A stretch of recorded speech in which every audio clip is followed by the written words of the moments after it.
김남준 목사님께서 이런 말씀을 하셨습니다. 예수님의 구원 사건은 모든 역사의 중심이다 그랬습니다. 모든 역사라고 하는 것은 모든 인생도 들어가는 것입니다. 모든 경제, 정치, 외교, 또 우리가 살아가고 있는 복지, 사회, 교육, 문화, 이 모든 것들의 중심은 뭐냐? 그것은 예수님께서 우리에게 베푸신 십자가의 죽으심과 부활 사건, 이게 중심일 때 제대로 갈 수 있는 것이라 그 말이죠. 항상 예수님이 우리 삶의 중심이어야 되고, 이 나라 이 민족에도 중심이 예수님이 되셔야 합니다. 그 다음에 오늘 말씀, 여호와께서 사람의 걸음을 정하시고 그의 길을 기뻐하신다 그러셨습니다. 여러분, 우리의 걸음을 하나님이 정하셨어. 우리의 걸음을. 그래서 욥에게 그런 일이 있을 줄 상상도 못했어. 사실 다니엘은 어린 시절에 끌려갔잖아요. 자기가 글로 끌려갈 줄 몰랐어. 바벨론의 포로가 될 줄 몰랐어. 그런데 그는 여기 있을 때나 바벨론의 포로에 갔을 때나 중심이 흔들리질 않았어. 그는 늘 하루에 3번씩 기도하는 어릴 적 부모님이 습관을 주셨어.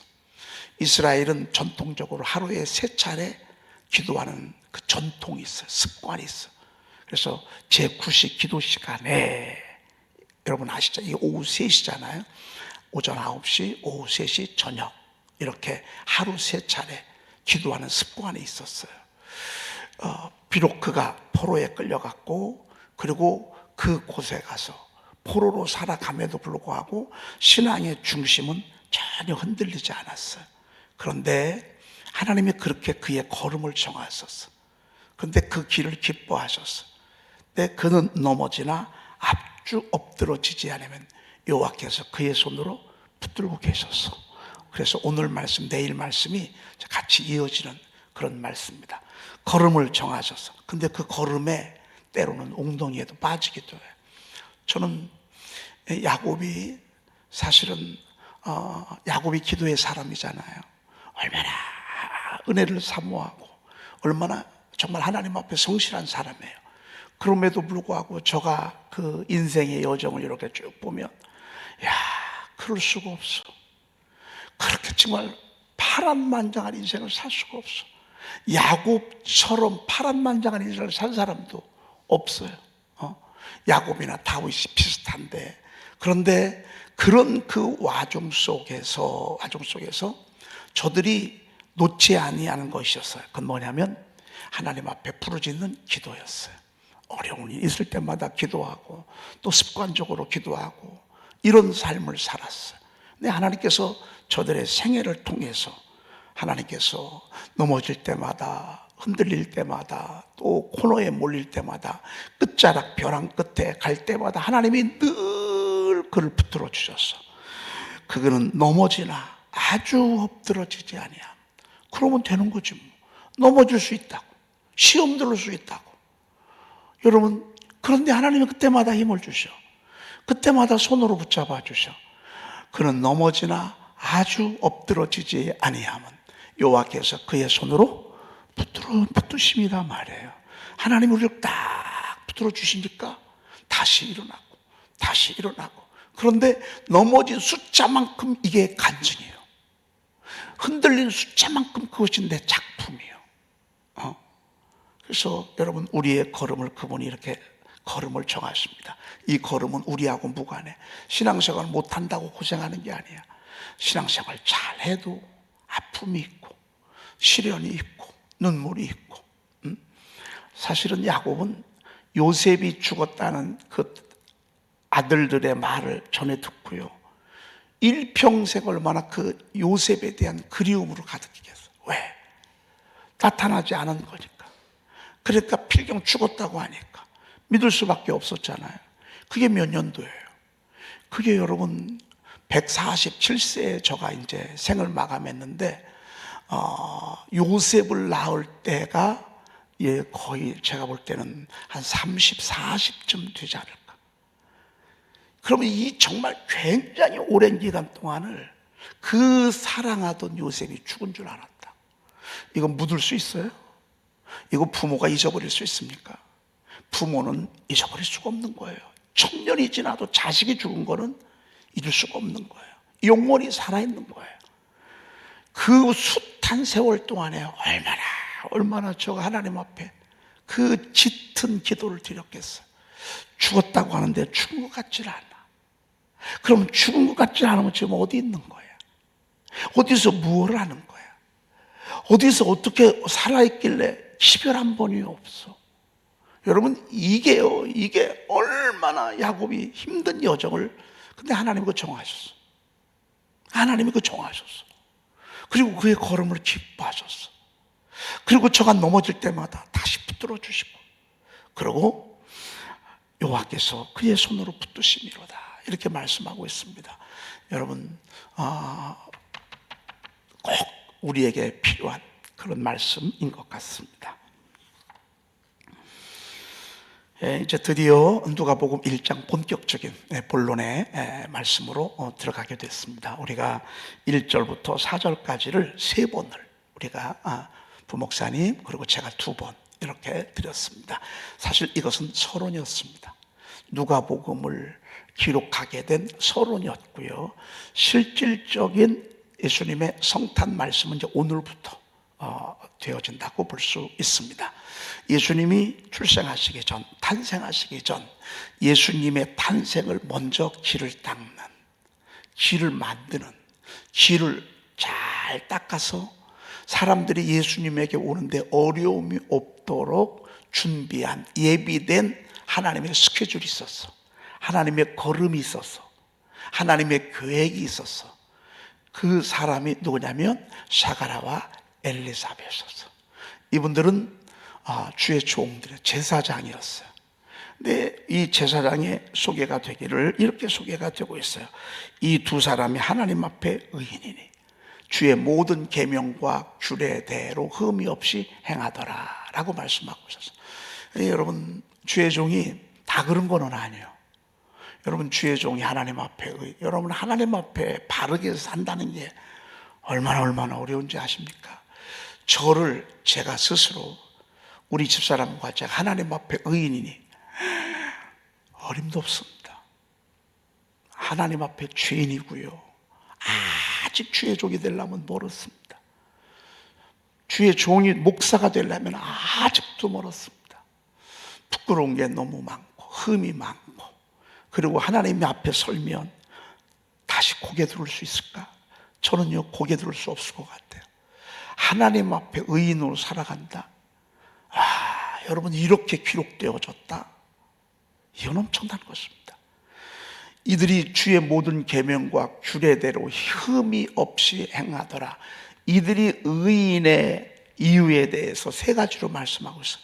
계명과 규례대로 흠이 없이 행하더라 그랬습니다. 그러면 저와 여러분들은 이 자리에 가기까지는 어렵다 그 말이에요.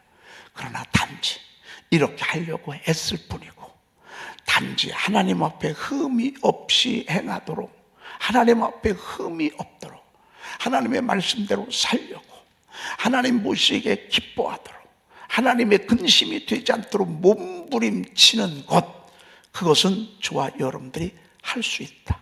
그래서 오늘도 새벽에 와서 우리의 심령을 거룩하게 하고 또 거룩하게 하고, 물론 요한 웨슬레 목사님께서 그 기독교의 교리 가운데 완전의 교리를 넣었어요.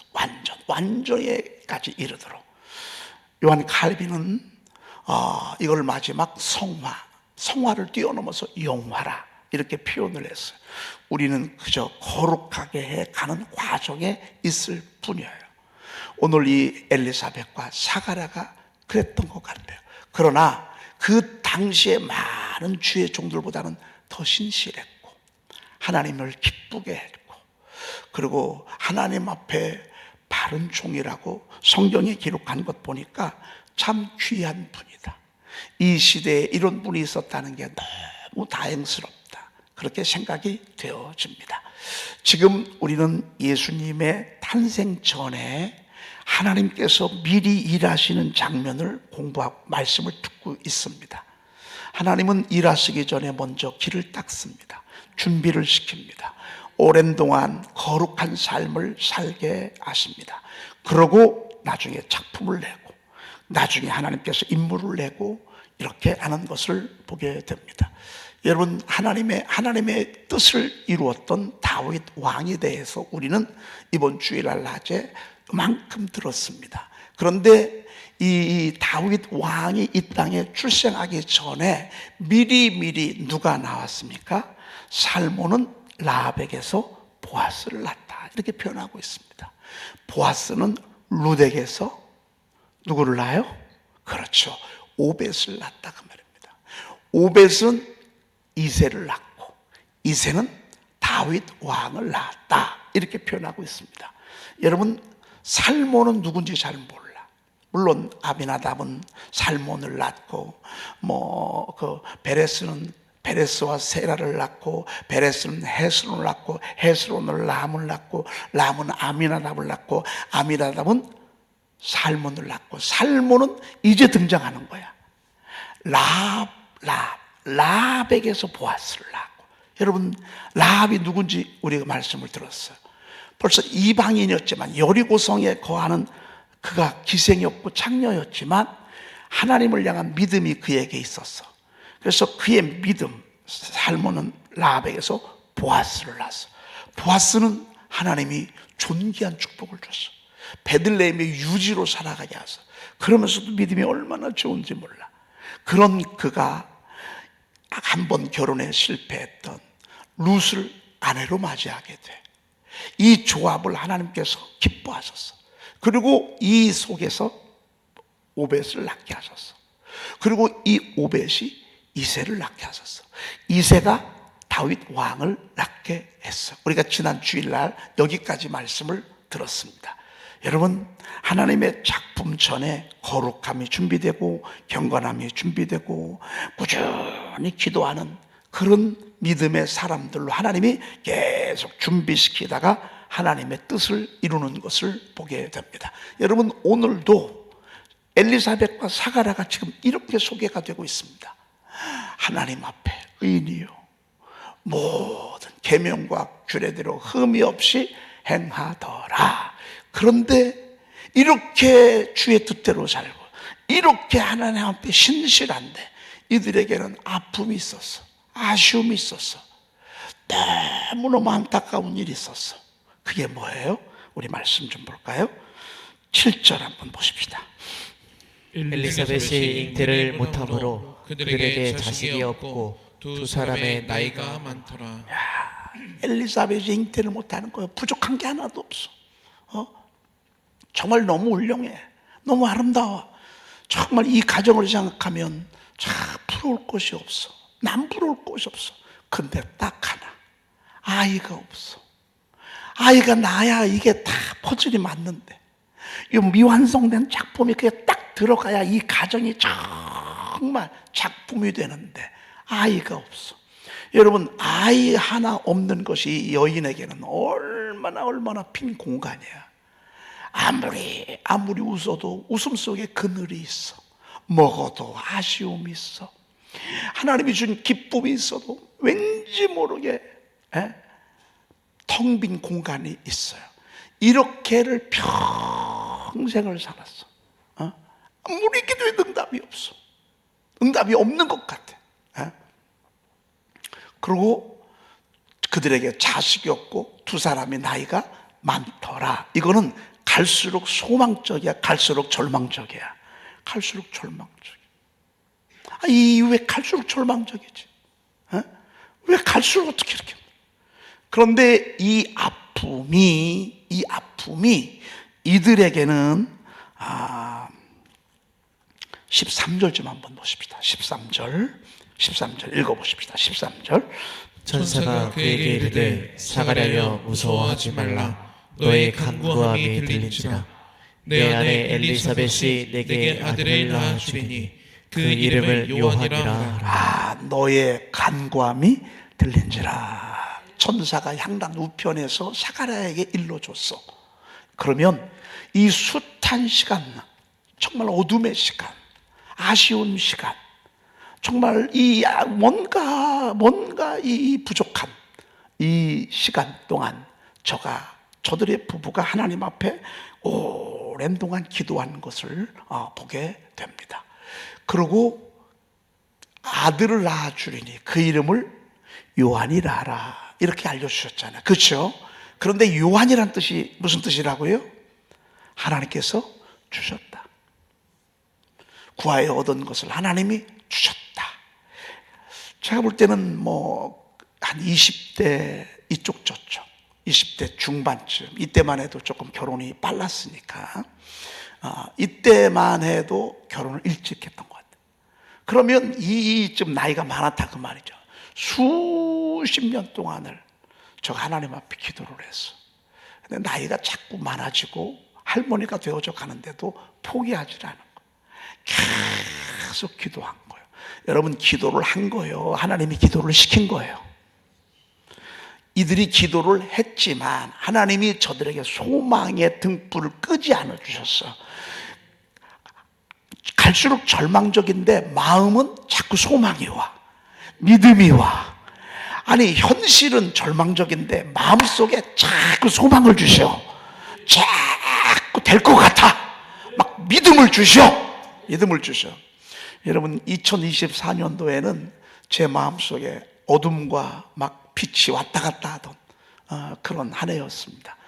제가 수개월 동안은 많은 어둠 속에 있었고, 그리고 실질적으로 작년에 그렇게 많이 왔던 분들이요, 초신자지만 오랜 동안 버티지 못하고, 미라클도 세븐도 끝났는데도 불구하고 오랜 동안 인내하지 못하고 막 떨어지는 그런 모습들을 이렇게 보면서 얼마나 아쉬웠는지 모릅니다. 이게 제 생각이, 이런 생각이 들었습니다. 참 별 생각이 다 들죠. 우리 교회는 그냥 이렇게 점핑하다가 그냥 요만큼 주저앉는구나, 아니, 이런 생각이 들더라니까요. 그리고 이 어둠이 밀려들어오는데요, 이것도 밀려들어오고 이것도 밀려들어오고 이쪽도 들어오고 이쪽도 들어오고 막 이쪽에서 막 밀고 들어오는데 아주 제가 너무너무 고통스럽더라니까요. 사실은 제가 기도문을 쓸 때 이런 절망 중에 제가 기도문을 썼습니다. 다윗이 그 엄청난 고통 중에 기도문을 참 많이 썼는데, 성령의 감동이 오면 또 한 번 쓰기 시작할 터인데, 요즘 제가 그 기도문 읽으면서 여러분, 그 기도문 속에 다윗의 아픔이 있고 저의 아픔이 있었고 저의 절망이 있고 저의 눈물이 그곳에 있었어요. 이거 뭐지? 그리고 실질적으로 또 이렇게 새로 등록하는 분들도 없고. 그런데 웬걸이요, 새벽에 기도하는데 여호와의 소리는 힘이 있으며 여호와의 소리가 화염을 가르시도다. 막 여호와의 소리가 막 들송아지 같이 뛰게 하고 막 이런 말씀을 제가 새벽에 전하면서 갑자기 하나님이 등불을 켜주시는 거예요. 그러면서 하나님이 제가 여러분 흥분한 거 여러분 아셨을 거예요. 그날 새벽에 제가 잊지 않아. 그러면서 하나님이 다시 이사야서 60장 말씀을 훅 밀어주시는 거예요. 제 주일날 낮 예배 그 말씀을 전했다고요. 그러면서 이런 믿음이 오는 거야. 아니야, 이제 우리 교회가 마지막 축복의 고지에서 큰 시험을 한번 통과하고 어둠의 절망의 골짜기를 한번 툭 뛰어넘어서 이제 높은 고지에 오르게 될 것이라고 이런 믿음을 하나님 주시는 거예요. 그러면서 여러분, 제가 이제 교인들이 다시 올 것입니다. 영혼들이 다시 밀려올 것입니다. 하나님께서 다시 보내줄 것입니다. 전도한다고 보내주는 게 아니더라고. 하나님이 보내주셔야 하는 것이고요, 그런 사람들을 우리가 전도해내는 거예요. 하나님이 붙여주시는 거예요. 나를 보내신 아버지께서 이끌지 아니하면서 아무라도 내게 올 수 없다라고 하는 말씀이 이번에 더 크게 믿어지는 거예요. 그러면서 예배가 달라지고, 그러면서 성도들이 오고, 그리고 이번 추수감사절을 통해서 하나님이 수십 명의 영혼들을 보내주시고 지금도 보내주시고 계속 그 작업을 하나님이 하고 있는 것을 보게 돼요. 그래서 목사님들이 교회 부흥은 하나님의 은혜로 하는 거라고 그렇게들 얘기하는 걸 봤어요. 여러분, 몸부림 안 치는 사람이 어디 있어요? 전도 안 하는 교회가 어디 있고 기도 안 하는 교회가 어디 있어요? 그런데 제가 이번에 정말 귀한 걸 깨달았어요. 하나님께서 보내주셔야 돼. 그냥 우리는 그거 가지고 기도하는 거예요. 그거 가지고 전도하는 거예요. 막 하나님이 그 믿음을 주시는 거예요. 그래서 하나님이 다시 리셋에서 다시 시작하게 하잖아요. 저희 교회가 이제 시작이라고 여러분들 들으셨을 거예요. 그렇죠? 우리 교회는 이제 시작이라고. 막 그러면서 하나님이 소망의 등불을 켜주시고 흑암을 밝혀주시는데요. 여러분 얼마나 기쁘고 감사한지 몰라요. 얼마나. 엘리사벳과 사가랴게요. 나이는 많아지고 아이는 들어서지 않고 여러분 생리가 벌써 수십 년 전에 끝났어. 꿈도 꿀 수 없어요. 여자는 생리가 있어야 아이를 낳잖아요. 갈수록 절망적인데 마음은 왜 이렇게 자꾸 믿음이 오는 거예요? 아마 지금 엘리사과 사베라가 듣고 계시면 제 마음을 알 거예요. 박봉열 목사님 제 마음을 어쩜 그렇게 잘 알아서 내가 그 숱한 어두움 때 하나님이 등불 켜주셔서 포기하지 아니하고 계속 밀고 나간 걸 어쩜 그렇게 잘 표현해 주냐고 아마 미소 짓고 있을지 몰라. 여러분 우리 마음속에 소망의 등불이 꺼지지 않잖아요. 그러면 하나님의 역사가 일어나는 거예요. 그게 하나님의 그 걸음을 정하시는 거예요. 이거는 꺼트릴 수가 없어요. 그 어떤 것도 꺼트릴 수가 없어요. 누구도 꺼트릴 수가 없어요. 하나님의 섭리, 하나님의 그 하나님의 걸음, 하나님의 경륜은요 막을 수가 없어요. 여러분이 전도하십시다. 이번 성탄절달 우리가 또 초청할 거예요. 22일 날 낮 저녁에 우리가 또 케이크 선물하면서 여러분 전도하기 얼마나 좋습니까? 우리 주변에 데오빌로가 맨천지요. 여러분 주변에 데오빌로들이 너무 많아. 데오빌로들이 우리가 섬기고 우리가 사랑하고 우리가 그분들을 위해서 살아있어야 될 데오빌로들이 얼마나 나오죠. 어제 데오빌로에 대해서 여러분에게 말씀을 드렸어요. 데오빌로가 없었으면 누가복음 못 만들어요. 사도행전 못 만들어요. 데오빌로가 있었기 때문에 데오빌로의 믿음을 더 확실하게 하기 위해서 그를 처음부터 자세히 기록하고자 하는 그 동기가 데오빌로였어요. 여러분 우리 속에 영혼 구원의 역사가 반드시 있어요. 잠자는 사람들 만나게 할 거고요, 쉬고 있는 사람들 만나게 할 거고요, 교회를 찾는 사람들 만나게 할 거고요. 근데 이거 전부가 이 하나님의 섭리야. 하나님 우리 속에 뭘 주시냐면 소망의 등불을 주시는 거야. 막 기도시키는 거야. 기도. 여러분들 가정에 이런 기도 제목들이 있잖아요. 이런 바람들이 있잖아요. 꺼지지 않잖아요. 때가 되면 하나님 반드시 주십니다. 요한이라라 구하여 얻었다 그 말입니다. 여러분 우리 교회가 앞으로 이런 일들이 많아질 것입니다. 자, 7절에 보니까 엘리사벳이 잉태를 못함으로 그들에게 자식이 없고 두 사람이 나이가 많더라. 그래요? 그러면 우리가 이때 해야 될 일이 있어요. 믿음으로 바라보는 거예요. 믿음으로 기도하는 거예요. 믿음으로 기도하고 믿음으로 바라보고 여러분 우리의 시간들을 계속 믿음이 꺼지지 않도록, 믿음의 불길이 꺼지지 않도록, 믿음의 불길이 꺼지지 않으려면 나무가 필요해. 석탄이 필요해. 그게 하나님의 말씀이에요. 여러분 말씀 한 절 한 절은 석탄 덩어리예요. 석탄 덩어리. 옛날에 학교 다닐 때 여러분 저희 학교 다닐 때 주번이 하는 일은 뭐냐면 석탄 가서 가지고 오는 거예요. 그러면 쭉 기다리면 2학년 1반 그럼 막 왜 이렇게 추워? 아주 발이 깨질도록 추워. 그러면 그거 그럼 이제 그거 갖다 놓고서 이제 석탄 딱 올려놓고 그리고 이만하니까 그 위에다는 뭐 올려놔요? 도시락 올려놓지. 옛날엔 변도요, 변도. 변도 쭉 이만큼 올려놔. 다 그러면 4시간 끝나고 점심 먹는데 배가 고프니까 3시간 만에 그냥 다들 밥 먹느라고 정신이 없어. 배가 고프니까 아침을 제대로 못 먹고 오니까. 그럼 거기서 뻘겋게 타. 여러분 우리 교회가 왜 이렇게 소망의 등불이 켜진 줄 아십니까? 왜 우리가 이렇게 자꾸 하나님이 다시 또 믿음을 주시고 다시 또 믿음을 주시고 왜 그런 줄 아십니까? 우리가 입술로 선포하고 읊조리고 또 읊조리는 하나님의 말씀들이 우리 교회의 가슴에 충만하기 때문에 그렇습니다. 우리 예배가 뜨겁잖아요. 우리 찬양이 뜨겁잖아요. 우리의 말씀이 뜨겁잖아요. 그냥 준비해서 하는 말씀이 아니잖아요. 하나님이 주시잖아요, 말씀을요. 이것들이 모아진다 그 말이에요. 여기서 타오르는 거라 그 말이에요.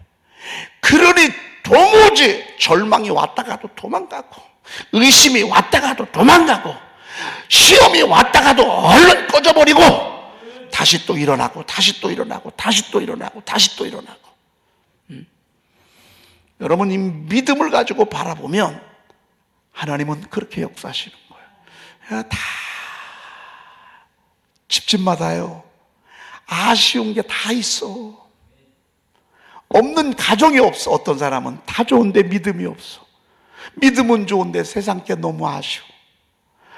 다 좋은데 건강이 안 좋아. 다 좋은데 형제 사이가 안 좋아. 여러분, 이런저런 아쉬움들 우리가 있습니다. 그럼 뭐 하라고요? 그 시간에 하나님이 기도하라고. 계속 믿음으로 밀고 나가라고. 여러분, 기대가 되지 않아요? 이제 8절부터는 기대가 되지 않아요? 하나님이 어떻게 일하시는가? 때가 되어서 하나님이 어떻게 우리에게 다가오시는가? 여러분, 금년 한 해 마지막, 또 내년 2025년 여러분, 저희 교회가요, 이런 등불을 켜는 그런 해입니다. 하나님께서 일어나라, 빛을 발하라. 왜요? 빛을 줘야 빛을 발할 수 있어. 이는 내 빛이 이렇고 여호와의 영광이 내 위에 임하였습니다. 하나님이 빛을 주시고 하나님의 영광을 주셔야 우리가 일어날 수 있고 우리가 빛을 발할 수가 있어요. 여러분, 지금이 그런 시즌이야. 우리 교회가 지금 그런 시즌이야. 여러분, 주변 사방을 살피면서 누구를 구원할까? 누구에게 전도할까? 누구에게 복음을 전할까? 여러분, 이러면서 계속 살아있기를 주의 이름으로 축복합니다. 기도하겠습니다. 하나님, 추운 날 이 새벽 깨워주시니 감사합니다. 주실 축복이 있기에 저희들을 깨워주신 줄로 믿습니다. 주님께서 우리의 걸음을 정하시고 우리의 걸음을 기뻐하시고 하나님의 뜻과 섭리를 이루시기 위해서 이 새벽에도 저희들을 깨워주신 줄로 믿습니다. 하나님의 일하심을 저희 교회에서 만방에 드러내게 도와주시옵소서. 하나님, 저희들이 또 복음을 전하고 또 복음을 전할 수 있는 저희들 되게 도와주시옵소서. 우리의 심령을 살아있게 하시니 감사합니다. 우리의 손을 들어주시니 감사합니다. 우리가 무릎 꿇게 하시니 감사합니다. 믿음을 더해 주시니 감사합니다. 하나님의 말씀의 불길이 심령 속에서 활활 타올라 이것이 믿음의 작품이 되게 하시고 하나님께 영광이 되게 도와 주시옵소서. 하나님, 우리 사랑하는 허남일 장로님, 진경학 권사님, 김옥화 집사님, 우리 길선교 성도님, 하나님이여 저들을 흑한 질병에서 구원하여 주시옵소서. 하나님, 이들을 살려주시옵소서. 하나님, 이들을 일으켜 주시옵소서. 하나님, 이들을 축복해 주시옵소서. 하나님, 이들에게 치유의 등불을 켜 주시옵소서. 우리 구주 예수 그리스도의 이름으로 간절히 축복하며 기도 올리옵나이다. 아멘. 하늘에 계신 우리 아버지시여, 이름이 거룩히 여김을 받으시오며 나라의 임하옵시며 뜻이 하늘에서 이루어진 것 같이 땅에서도 이루어지이다. 오늘날 우리 일용할 양식을 주옵시고 우리가 우리에게 제 죄연자를 사하여 준 것 같이 우리 죄를 사하여 주옵시고 우리를 시험에 들게 하지 마옵시고 다만 악에서 구하옵소서. 나라와 권세와 영광이 아버지께 영원히 있사옵나이다. 아멘.